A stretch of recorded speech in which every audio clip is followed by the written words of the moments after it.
In this video, it's time for a Learning Outcome Mastery Diagnostic Self-Check related to waves. This question comes from ACE Physics Syllabus Code 9702, Paper 22 from October-November 2010. Question number 5.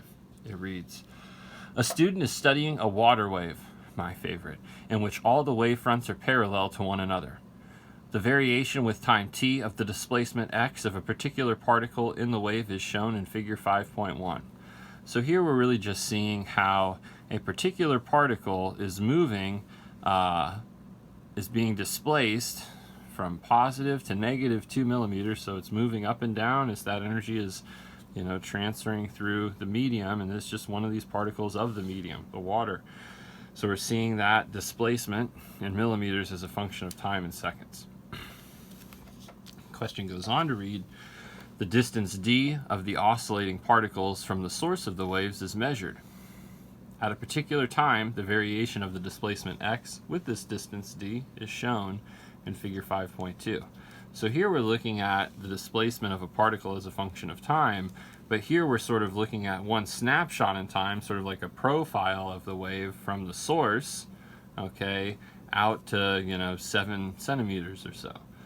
So the variation of the displacement x with this distance d, right, the distance of the oscillating particles from the source is measured. Note that the particles here close to the source are oscillating at the same displacement here, but as we move further away, like by 4 centimeters away from the source, that amplitude has decreased, right? Maybe that'll be important later. A, define for a wave what is meant by displacement. So displacement is this, right? It's what we're looking at on the y-axis here. And so it is the change in position of a particle. Okay, so like here we're talking about a particular particle. Define for a wave what is meant by the wavelength. Well, that's going to be the distance from one point on the wave to its identical point as the wave repeats. And so we could think about it as from the crest here to the crest here, or from the trough here to the trough here. But we have to be looking at distance. Even though we're used to sort of seeing a waveform like this, if we were to look at, say, the distance from trough to trough, or the space occupied from crest to crest, it's not a distance because we're plotting time here on this axis. And so that would really just give us the period of the wave.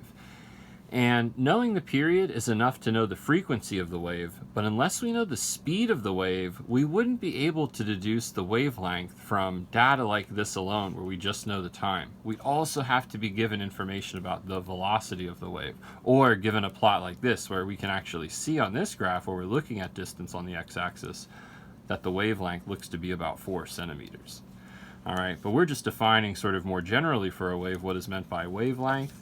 And so we want to say it is the distance from a point on a wave to the adjacent identical point.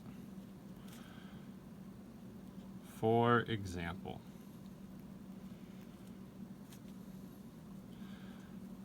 crest to crest.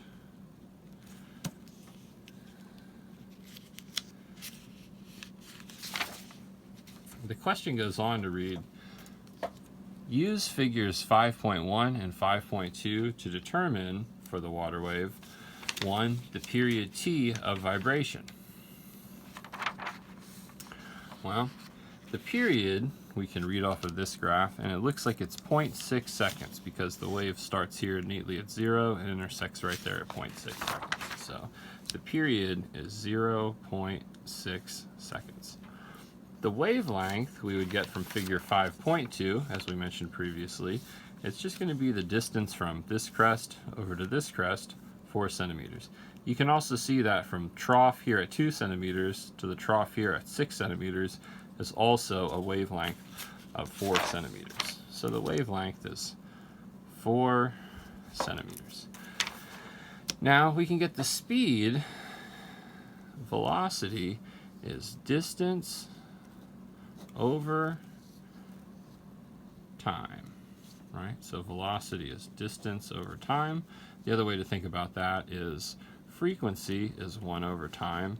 And so another way to solve for velocity is wavelength times frequency, right? If 1 over t is frequency, then we could think about velocity as the product of wavelength and frequency too. So if you really wanted to know the frequency, take the inverse of that and you'd have it available to just multiply by the wavelength. But to solve for the velocity, distance divided by time.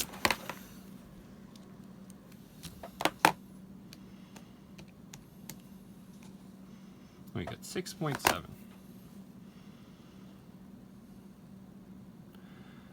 Now here, we left it as 4 centimeters because they want the units in centimeters per second, right? We didn't convert that to meters. It says, use the figures to state and explain whether the wave is losing power as it moves away from the source. Well, here we can see that the amplitude has decreased as we move away from the source. And so because the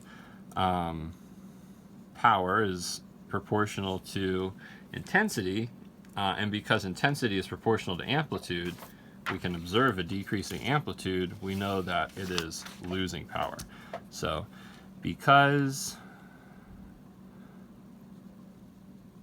power is proportional to intensity, and so intensity is actually the power per area.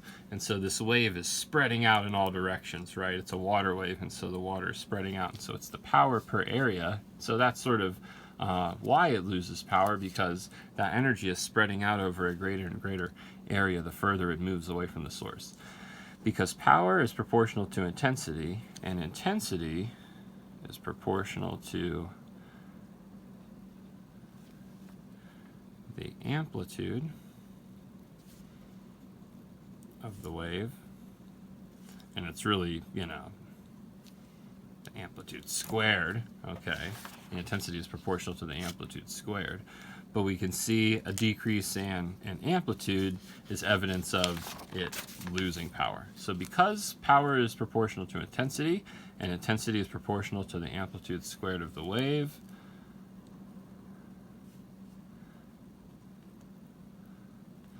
the wave is losing power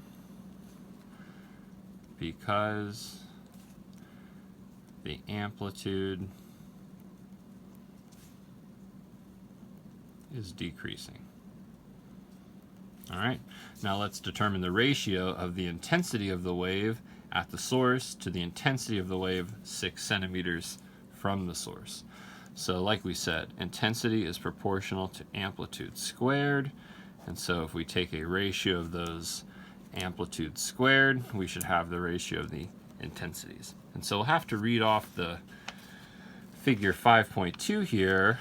What is the amplitude at the source? Well, that's 2 millimeters. What's the amplitude? 6 centimeters from the source, and so at 6 centimeters, the amplitude is a little bit past 1, and so each one of these lines, to get from 1 to 2 here, each one of these must be 0.2, so we'd have negative 1.2, 1.4, 1.6, 1.82, and it's going just underneath the line corresponding to negative 1, so not quite at negative 1.2, so I'm going to call it negative 1.1 millimeters. Now, because we're squaring it, the negative sign doesn't really matter so much. And it should kind of make sense that we don't really care sort of, is the particle moving below or above the equilibrium position. It's just how much has it moved. That's sort of telling us how much power is in the wave, right? So that energy is what's displacing the particles. So it doesn't matter if it's moving up or down, and that's why the intensity is proportional to amplitude squared. The square gets rid of sort of the negative sign.